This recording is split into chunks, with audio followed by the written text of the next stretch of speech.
কবিতা পুতুল নাচ। পুতুল নাচের এলো দল বামুনপাড়াতে, হরেক রকমের খেলা দেখিয়ে রোজগার করতে। আরামবাগ থানাভুক্ত হামিরবাটি গ্রামে ভিন গ্রাম হতে ছুটে আসে কালী মন্দিরের বামে।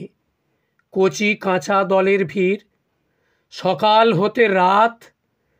সর্দার 30 জনের দল এনেছে, করবে বাজিমাত।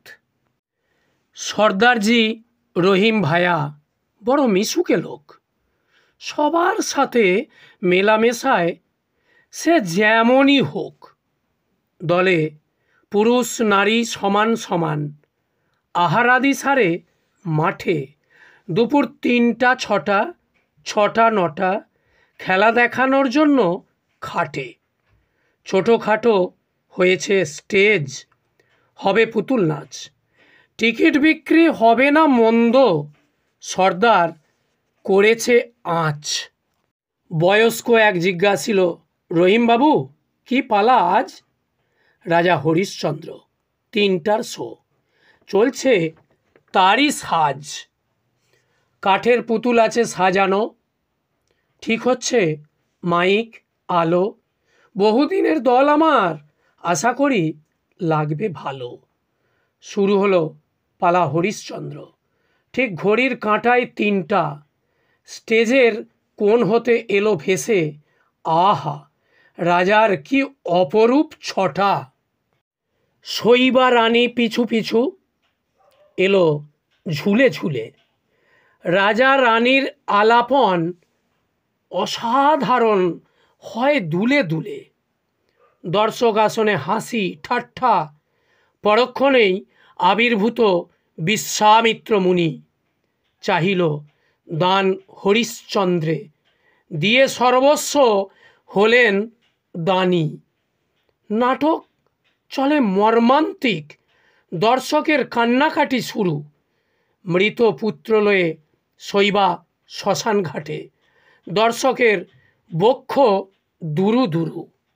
মৃত রোহিতকে তুলে দেয় শৈবা ডোম হরিশ্চন্দ্রের হাতে। দর্শক আসনে কান্নার ঝড়, কেহ রাখে হাত মাথে। বয়স্কা এক কহিল তখন, সহ্য করা কঠিন দুঃখ এত, কি নির্মম প্রভু তুমি, সৎ রাজার শাস্তি কেন অত?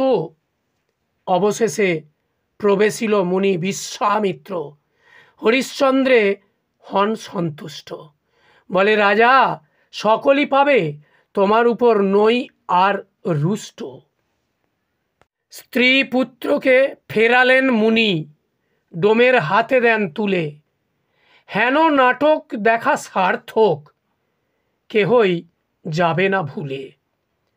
সেদিন হতে রমরমিয়ে চলে পুতুল নাচ, নানা প্রকারের হয় নাটক, নাচের একই ধাঁচ। ছেলে বুড়ো বেজায় খুশি, গ্রামে এত আনন্দ দানে। টাকা পয়সা হোক খরচ, পুতুল নাচের টানে। আমার কবিতা ও গল্পগুলি যদি আপনাদের ভালো লাগে, তাহলে আমার চ্যানেলটিতে ভিডিওটি লাইক করবেন এবং আমার চ্যানেলটি সাবস্ক্রাইব করে দেবেন এবং পাশের বেল আইকনটি প্রেস করে দেবেন, যাতে আমার চ্যানেলে ভিডিও আপলোড করলেই আপনারা দেখতে পান।